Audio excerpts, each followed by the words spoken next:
So, welcome to episode 2 of the Student Success Coach podcast. It's January 2021. Happy New Year, and I wish you absolutely everything of the best in 2021. And of course, successful, happy, and fulfilling studies. So, the focus of this episode is really just to give you a bit of information about myself and hopefully establish a bit of credibility and, of course, some trust between us. I'll be taking you on a journey in this podcast, especially the episodes in season 1 in 2021, and I really want to build a relationship with you so that you trust me to take you through all the stories of the people that we'll be interviewing this year and to package up that information, ask the tough questions so that you can get the maximum amount of benefit. So here we go. Here's an introduction to myself, the Student Success Coach. My name is Peter Alkema, and I live in Johannesburg, South Africa, with my wife and 5 children, a dog, and a cat. I work in digital transformation for a large bank, and in 2020, I finished a PhD. Now, instead of doing another PhD, which I did seriously consider, I thought I'll put my effort into helping other students be successful on their journeys. And this is what I've been doing. I've coached and taught people all my working life. But this platform, podcasts and digital online courses, content, webinars, etc., gives me far greater reach. Digital is a multiplier effect, and you'll get that benefit and value right here on the podcast once a week. And of course, there is a community of successful students. I have courses on Udemy. You'll find all the links in the show notes. And all the information of value you can get also on my YouTube channel. And these are all information that I'll draw on throughout the year as we interview all these wonderful students. So if you add that together, you already get massive benefit. And now I'll be introducing a whole lot of guests on this podcast. So add their experience and wisdom in, and you absolutely have to catch every episode to get the maximum benefit. But let me go back a bit. I was telling you about what I do now. And I've dedicated this episode to opening up a bit and sharing some of my history. And as I said, the intention is to build trust with you. I'm a real person, and I'm here to help you be successful in your student journey.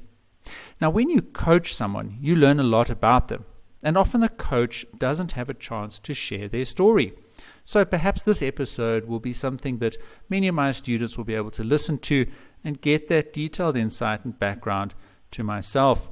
So, I was born in Johannesburg, South Africa, but the early part of my childhood, I grew up in the south of England, in places like Wimbledon, Guildford, and Woking. We came back to South Africa when I was 10, and I completed my schooling in Johannesburg. My undergraduate degree was mechanical engineering. Now, I really think I did engineering because I just loved taking things apart. And I do remember going to an open day at the local university and hearing the engineering lecturers talk about what we would study. And I think that's what made the biggest difference or had the most influence on my choice to go into mechanical engineering as my undergraduate studies. And I think I really just loved how they saw the world. It was very structured and logical. There was always an equation or model to explain things, and it didn't matter if it was an engine or a weather system. Engineers felt they could pretty much figure out the things around them. And that's what excited me.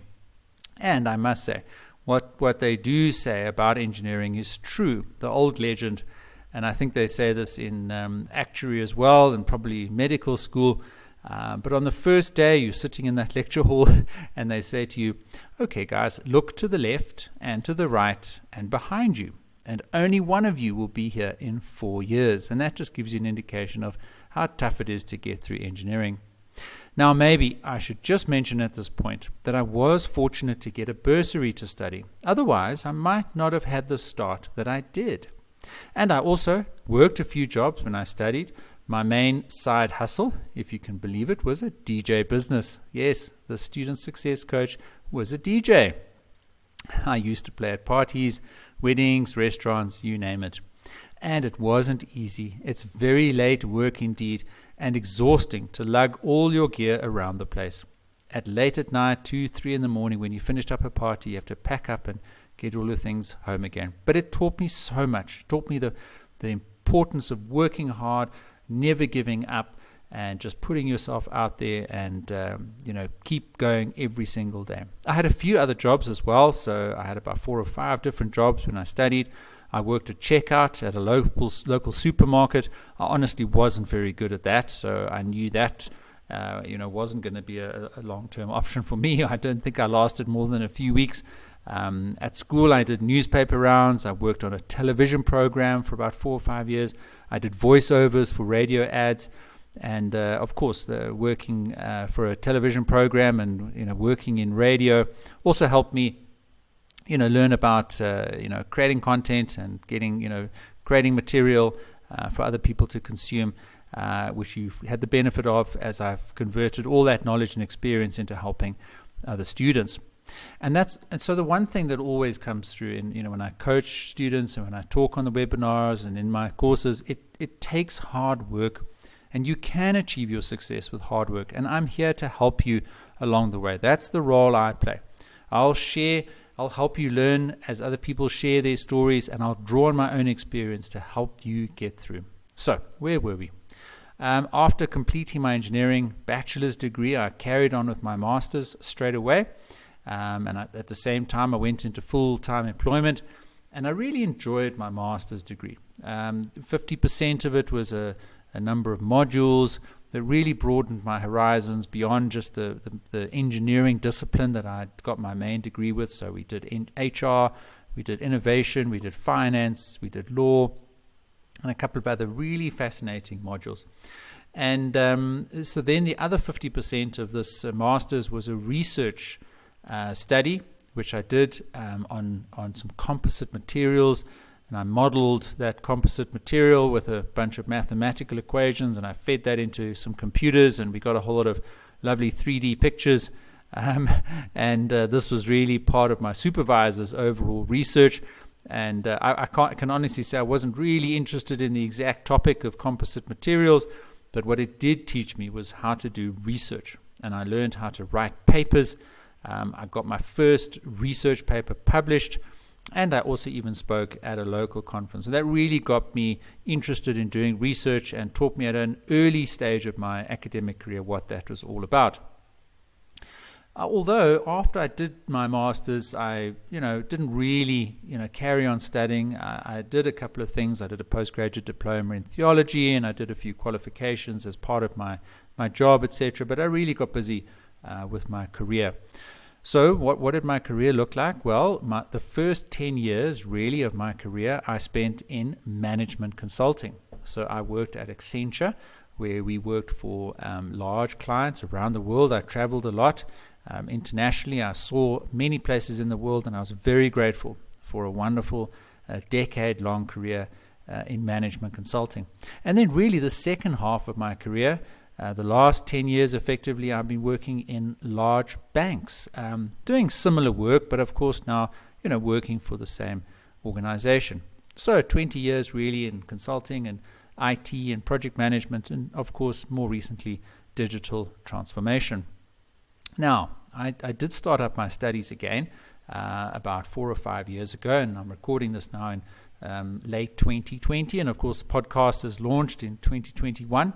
So about 4 years ago now, I started my PhD and wrapped that up, got my certificate in early 2020. And of course, in 2020, we had the COVID-19 pandemic around the world. And just like many countries, South Africa went into lockdown. So there was no actual graduation ceremony. And despite having this dream throughout my PhD of walking across the stage to get my degree, that wasn't a reality, and they delivered my certificate, and I had a very special graduation from home. But interestingly, the PhD and the topic I did was now on something that interested me, unlike in my master's. And I think for a PhD, you really have to choose a topic that interests you and that you're passionate about. It is going to be a much tougher degree to get through, much larger scale, much higher expectations on you and your ability to do research. So what did I study in my PhD? I studied agile software engineering. And if you have some familiarity with that, great. If not, it's really just a way in which computer programmers work together to create software.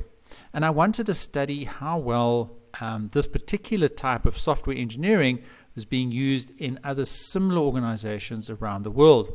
And so I did that, and I got through that study, and I used a method called grounded theory, and I produced a groundbreaking theory of agile software engineering. And really the message is that my PhD gave me the biggest lessons about studying at a postgraduate level. And of course, during this time, I also, spent a lot of time with other postgraduate students at my university, Wits University in Johannesburg. I got involved in helping them. I ran writing workshops every year. And what I started to realize was that, and I experienced it in my own student life, I guess, is that there really is a gap.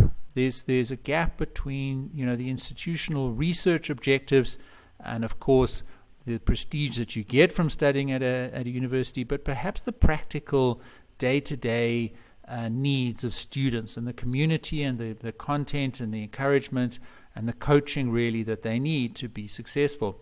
So I found myself getting more and more involved in those type of activities and helping people. I started a WhatsApp group, for example, and we quickly got to full capacity as I created a platform for people to talk to each other and ask questions. And Wits has a lot of international students coming in. It's a big university, and people just didn't know where to find information. And of course, if you've got access on a WhatsApp group to a whole lot of other students who know a little bit more than you, and you can quickly put some questions on there and get some answers other than wading through other material elsewhere on the website, etc., you're just going to save a lot of time, and you're going to make some friends, and you're going to get the support that you need to. And so setting that up, really, I learned the importance of this coaching for students like myself. And so when I finished my PhD, I got straight into packaging everything that I knew about studying at a postgraduate level, and I've been making that available to students. And it's really everything that I wish I had myself. I've packaged all that up into the brand called the Student Success Coach, and really the main aspects of it are courses, coaching, and community. And you can hear more and more about that on the podcast this year. So the courses I have are on a range of topics, from writing to finishing your thesis, getting your proposal completed and approved, getting ready for the workplace. That's also an important part of student success. I teach you how to get organized. I teach you how to be effective. I teach time management, all these things that you need to be successful as a student. The coaching side of things, I have a YouTube channel. I release videos regularly with coaching tips, and we have a weekly live coaching webinar. And if you're watching this on YouTube, then you will be able to see all the other videos. If you haven't subscribed to the YouTube channel, then please hop across. You'll see a link in the show notes. And on there, I teach on a specific topic every Friday in the live webinar, or we feature someone, and the students on the live webinar, you can ask your questions. We've had some absolutely wonderful guests on the weekly webinar, and of course the coaching tips and regular videos during the week that you can also take advantage of. And then the other aspect is community, and this is primarily in the members only Facebook group.